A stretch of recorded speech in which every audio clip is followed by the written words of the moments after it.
Пришла коляда вечера, принесла кутю решетя, сама села на столбе, поставила кутю. Калі казаць пра структуру каляду, то трэба згадаць і другую, трэцюю куцю. Другая куця яна супадала фактычна з сучасным Новым годам, то есть 31 снежня. І гэтая куця была прысвечаная пераважна урадлівасці, менавіта статку у гаспадарцы, каб былі звязаныя рытуалы, абрады з ушанаваннем менавіта, скажем, нейкіх жывёльных персонажаў, тотэмаў, каб, напрыклад, ваўкі не задзіралі жывёлу хатнюю і, адпаведна, звярталіся і ў песнях калядных да ваўка, каб ён, скажем, быў літасцівы да хатней гаспадаркі, да жывёлаў. То есть можна сказаць, што сама структура каляду як бы адпавядала нейкім тром сферам жыцця. Першая куця звязаная з расліннасцю, жытам, другая куця з жывёлай, а трэцяя куця вадзяная, якая святкавалася 6 студзеня, это, скажем, агульнародавая. Бо ў гэты час, як бы, апрача таго, што нараджаецца Новы год, лічылася, што нараджаюцца новыя сем'і, роды.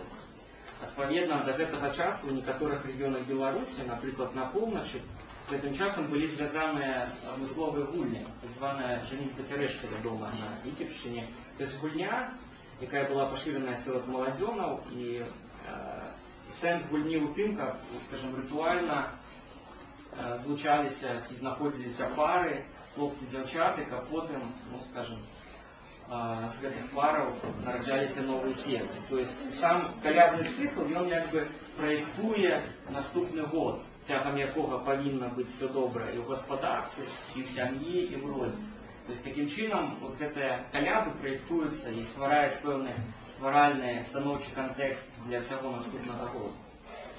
Таксама істотна, што калядны цикл, он непосредственно связан с астрономичными з'явами. То есть, снова же повторю, человек был не просто изолированной истотой, а все, и планеты, и зорки, и древы, реки, камни, это вот той космос, який стварае свет человека, и человек коммуникует с этим гэтым, коммуникует символичной мовой мифа.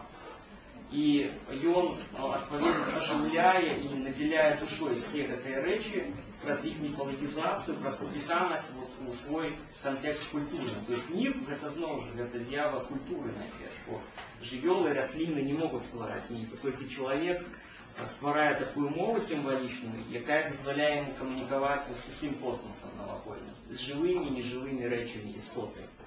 І вось гэты код астранамічны, он таксама істотны, бо перыяд зімовы вельмі зручны, звычайна бывае для назірання за зоркамі. І чалавек, скажем, праектаваў пэўныя зорныя, скажем, камбінацыі, сузор'і і у тым ліку на нейкія сімвалы з чалавечага жыцця. Вядома, што на каляды таксама рытуальна рабіліся такія саломы канструкцыі, вядомыя як павукі. То есть гэта звычайна нейкія рамбічна-падобныя складаныя з тоненькіх галіначак саломы сплеценыя канструкцыі, якія падвешваліся ў сялянскай хаце на столю, і яны называліся павуком. То есть, зноў жа, гэта не проста дзеля упрыгожання, гэта все мае свой пэўны сэнс. Па-першае, зноў жа, вешаецца ў самым высокім месцы хаты, то есть максімальна набліжана да нейкай вертыкалі, да неба, і гэтая канструкцыя, павук, таксама сімвалізуе сабой космос. То есть гэта фактычна такая голографічная модель космоса, дзе прысутнічаюць розныя ўзроўні, пераплеценні паміж рознымі часткамі гэтага космосу. Это вельмі дакладная, дарэчы, метафора, таму што вось гэта структура раз і адпавядае нейкаму касмічнаму парадку. Все ўзаемазвязана. Што б ты не рабіў, яно адгукнецца чымсьці там дзесьці, калісьці, у тваім родзе, у жыцці там блізкіх людзей і наадварот. Усё касмічнае ўплывае на цябе. А чаму павук? Рэч у тым, што сама эта казюрка, павук, яна в міфах архаічных звязана менавіта з першымі фазамі касмогенезу, паўстання космосу. У беларускіх тэкстах фальклорных ёсць нават параўнанне плецення павука павуцінай з аднаго боку з жніёй, не жніёй, а ткачихай і жанчына, якая стварае палатно, таксама снуючы, вот, калі мы уявім это станок старажытны ткацкі, калі жанчына як бы пропускае нітку і тчэ палатно, стварае узоры, ось, то у наших тэкстах ёсць речення, ну, скажем, такие параллели. У понеділок, калі свет снаваўся, то есть як бы першы дзень тыдня снуецца свет. Это значит, як бы свет тчэцца, космос тчэцца павуком ці деміургам, ці нават богиня, якая адказная за стварэнне света. Вот гэты працэс ткання, зноў жа паўтару, што звычайна ўсе функцыянальныя нейкія заняткі чалавечай, кавальства, ткацтва, музыкальная справа, музычная, і яны як бы праектуюць пэўныя дзеянні, якія рабілі на пачатку багі.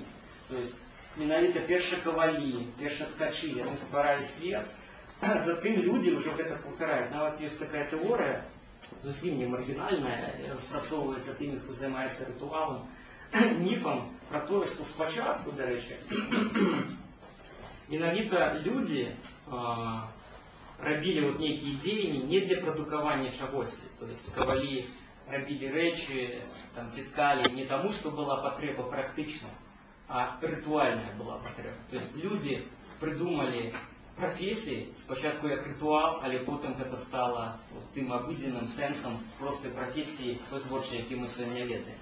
То же самое тычыцца ось і ткацтва, і сенсу, скажем, того, про що я розповідаю, менавіта, калі снуецца альбо ствараецца з метавінам сусвет.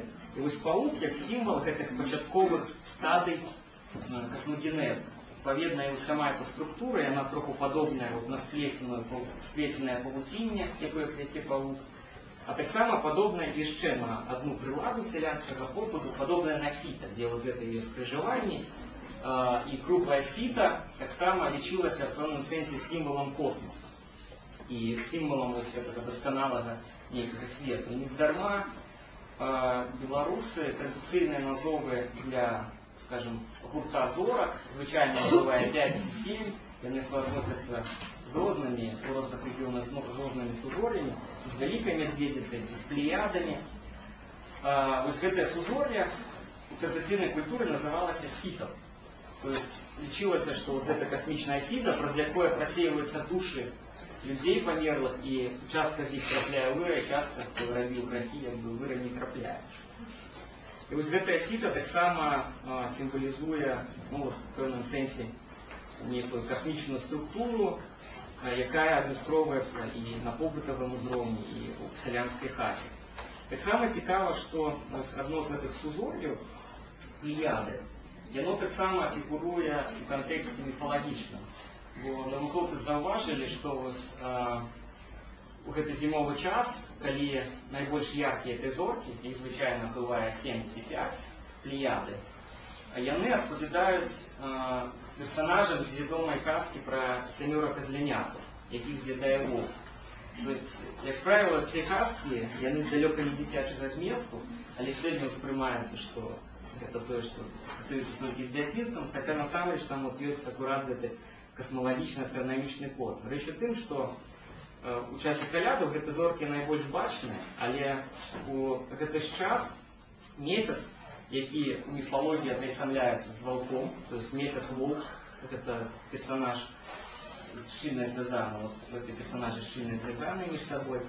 Звычайна адбываецца так, што месяц, асабліва калі поўня, калі месяц поўны, ён засланяе гэтыя плеяды, і потым, калі месяц зноў нараджаецца, становіцца маленькім, гэтыя плеяды зноў з'яўляюцца. Адпаведна, у астранамічным кодзе тут рэалізуецца міф пра тое, што воўк месяц з'ядае гэтых казлятаў, потым яго забіваюць, і казляты зноў вяртаюцца ў наш свет. Такім чынам, ну, тут ёсць адпаведнасць паміж астранамічным кодам, паміж калядным часам і тым, што вядома ў сказах, а казкі гэта, ну, скажем, троху абніжанага статуса міфу. То есть які ператварыліся ў нейкія аповеды, які ўжо успрымаюцца намі як нешта менавіта звязанае з дзяцінствам і гэтак далей.